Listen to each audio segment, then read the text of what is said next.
Hello everyone, welcome to Punjab success Mantra.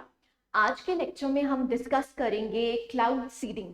Cloud seeding क्या होती है, इसकी वेराइटीज क्या एग्जिस्ट करती हैं और इसकी एडवांटेजेस क्या हैं, उसको पढ़ने की कोशिश करेंगे। उसे जाने से पहले आप कुछ हमारे फ्री इनिशिएटिव देख सकते हैं। फॉर एग्जाम्पल 8 to 10 आपसे अगेन आपकी मैराथन क्लासेस चल रही हैं जो कि अराउंड 2:30 तक आपको देखी जाती हैं। ऐसे ही 5 PM आपसे इंग्लिश डिस्कस की जाती है। Current affairs issues specifically for mains is discussed at 6 PM and 10 MCQs revision जो चल रही है that is at 9 PM.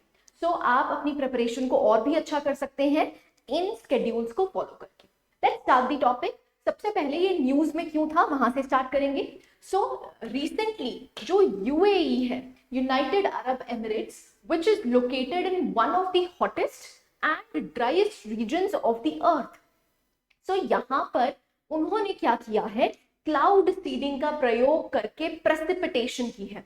तो सबसे पहले क्लाउड सीडिंग से हम करते क्या है, जहां पर भी ड्रायर रीजन्स हैं वहां पर हम क्लाउड सीडिंग करके, सीड्स का मतलब क्या होता है, देखिए अगर हम इसकी टेक्निकलिटीज में जाएं तो क्लाउड सीडिंग का मतलब क्या है, क्लाउड्स बनते हैं, जब कैपेसिटी फुल हो जाती है उनकी तब वो क्या करते हैं, प्रेसिपिटेशन करते हैं। अब यहाँ पर क्लाउड सीडिंग से हम क्या करते हैं, हम आर्टिफिशियली क्या करते हैं, आर्टिफिशियली जो न्यूक्लियाइज हैं जिन पे कंडेंसेशन होती है उनको एनहांस कर देते हैं, जिसकी वजह से जो प्रेसिपिटेशन बहुत दिनों बाद होनी थी वो प्रेसिपिटेशन आज ही हो जाए। So this is known as cloud seeding. तो यूएई क्योंकि हॉटेस्ट रीजन्स में पाया जाता है तो वहां पर बहुत ड्रॉट लाइक कंडीशंस हो गई थी, जिसकी वजह से उन्होंने यूटिलाइज क्या किया है, क्लाउड सीडिंग यूटिलाइज की है। राइट, आई होप यहां तक क्लैरिटी है। सो क्लाउड सीडिंग में हम करते क्या है, देखिए it is the traditional method of rain making. तो एक तरह से हम आर्टिफिशियल रेन मेकिंग कर रहे हैं। तो क्या होता है, एक एयरक्राफ्ट जनरली क्या करता है, सिल्वर आयोडाइड। अब देखिए बहुत से पेपर्स में ये एक्सप्लिसिट क्वेश्चन बना था कि हम क्लाउड सीडिंग के लिए क्या यूटिलाइज करते हैं, हम यूटिलाइज करते हैं सिल्वर आयोडाइड। सो सिल्वर आयोडाइड या फिर कोई और सब्सटेंस को यूटिलाइज करते हैं और हम जाके इसको क्लाउड्स में छिड़क देते हैं। जब हम क्लाउड्स में छिड़क देते हैं तो ये जो सिल्वर आयोडाइड है ये एक तरह से न्यूक्लियाई का काम करते हैं और इस पे कंडेंसेशन होनी स्टार्ट हो जाती है। जब इसकी कैपेसिटी फुल हो जाती है तो क्लाउड्स क्या करते हैं, रेन कर देते हैं, प्रेसिपिटेशन कर देते हैं। So the chemicals mimic the particles that serve as the surfaces for condensation. तो जहां पर कंडेंसेशन होगी उसको हम बढ़ा देते हैं। जैसे ही कंडेंसेशन होगी तो क्या होगा, ये जो क्लाउड है जब ये अपनी फुल कैपेसिटी पे पहुंच जाएगा उसके बाद ये प्रेसिपिटेशन कर देगा। Right, so once the condensation creates water droplets that are large enough, the rain will fall. Right, so this is the traditional method of rain making. ऐसे ही अगर हम क्लाउड सीडिंग के मेथड्स की बात करते हैं तो सबसे पहला मेथड एग्जिस्ट करता है हाइग्रोस्कोपिक क्लाउड सीडिंग। देखिए हाइग्रोस्कोपिक में हम क्या करते हैं, सॉल्ट वाटर लेते हैं और सॉल्ट वाटर को हम क्लाउड्स में जाके छिड़क देते हैं, उसको बोला जाता है hygroscopic method. Next comes the static method.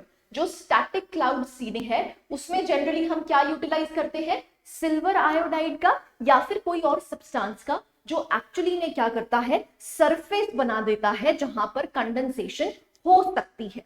On the other hand जो थर्ड और जो थोड़ा टफ मेथड है उसको कहा जाता है डायनेमिक क्लाउड सीडिंग। अब डायनेमिक क्लाउड सीडिंग में क्या होता है, It aims to boost the vertical air currents.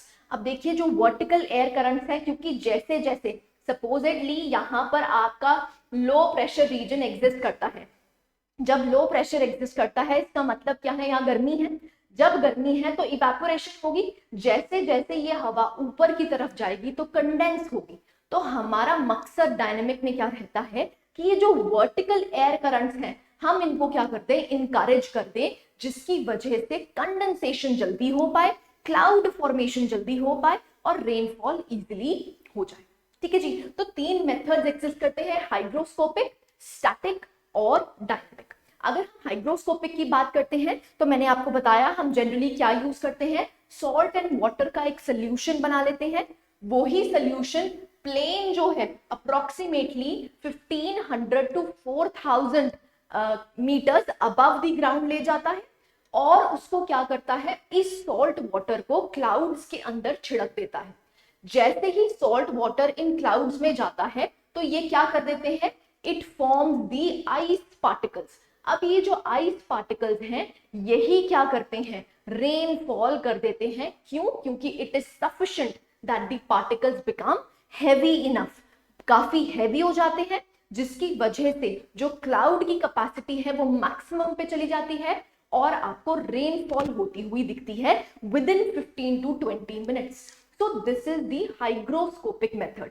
ऐसे ही मैंने जब आपको पहले एक्सप्लेन किया था वो क्या था, that is the static concept, जिसमें हम क्या यूज करते हैं, सिल्वर आयोडाइड का यूज करते हैं, क्योंकि हमने ज्यादा न्यूक्लियर, ज्यादा सरफेस दे दिया उसको, जिससे कि वो कंडेंसेशन जल्दी से कर पाए।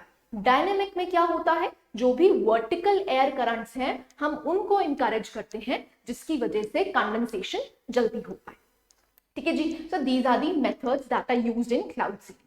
अगर हम एप्लीकेशंस की बात करते हैं, देखिए ड्रॉट एरियाज, जो भी एरियाज मॉनसून पे डिपेंडेंट रहते हैं, वो मॉनसून पे जो डिपेंडेंट रहते हैं, ऑब्वियस सी बात है एग्रीकल्चर सफर करेगा। अगर वहां पर ड्रॉट लाइक कंडीशंस होंगी तो एग्रीकल्चर में बेनिफिशियरी की तरह रेन को हम क्या कर सकते हैं, आर्टिफिशियली बना सकते हैं, तो एग्रीकल्चर में देखने को मिल जाएगा। ऐसे ही अगर हम पावर जनरेशन की बात करते हैं, अब देखिए पावर जनरेशन हमारी बहुत सी हाइड्रोथर्मल पावर प्लांट्स लगे होते हैं। अब यहाँ पर पानी से हम क्या बना सकते हैं, पावर जनरेट कर सकते हैं। ऐसे ही अगर बहुत ज्यादा एयर पोल्यूशन है, देखिए आपने देखा होगा जब बहुत ज्यादा एयर पोल्यूशन होता है और जब बारिश हो जाती है तो मौसम बिल्कुल क्लियर हो जाता है। वो क्लियर क्यों होता है कि जो भी एयर पोल्यूशन है उसके पार्टिकल्स विद द रेन क्या हो जाते हैं, धरती पे आ जाते हैं, सरफेस पे आ जाते हैं, तो इसलिए हम एयर पोल्यूशन को भी इससे कम कर सकते हैं। ऐसे ही टूरिज्म, अब देखिए जहां पर भी ड्रॉट लाइक कंडीशंस एग्जिस्ट करती हैं वहां पर टूरिस्ट एक्टिविटीज बहुत मिनिमल रहती हैं। अगर वहां पर आप आर्टिफिशियल रेन कर सकते हैं तो उसकी वजह से जो टूरिज्म सेक्टर है उस पर्टिकुलर एरिया में इनहांस हो सकता है, right. So these are some of the applications of cloud seeding. ऐसे ही अगर हम चैलेंजेस की बात करते हैं, देखिए ऑब्वियस सी बात है, क्योंकि हम यहाँ पर केमिकल्स यूज कर रहे हैं, हम क्या यूज कर रहे हैं, सिल्वर आयोडाइड यूज कर रहे हैं। अगर हम सिल्वर आयोडाइड यूज कर रहे हैं दैट मीन्स ये केमिकल्स ही तो है। अब हमें ये नहीं पता कि पोटेंशियल रिस्क क्या है, क्या पता ये प्लांट्स को हार्म करे, क्या पता ये एनिमल्स को हार्म करे, क्योंकि नेचुरल तो नहीं है, हमने इसको आर्टिफिशियली बनाया है, तो इसकी वजह से जो केमिकल्स हैं वो ऐड हो सकते हैं। सो पोटेंशियल साइड इफेक्ट्स हैं। ऐसे ही एबनॉर्मल वेदर कंडीशंस, अब देखिए अगर आप भगवान की दी हुई चीजों से छेड़खानी करेंगे तो कुछ ना कुछ उसके साइड इफेक्ट्स आपको देखने को मिलेंगे।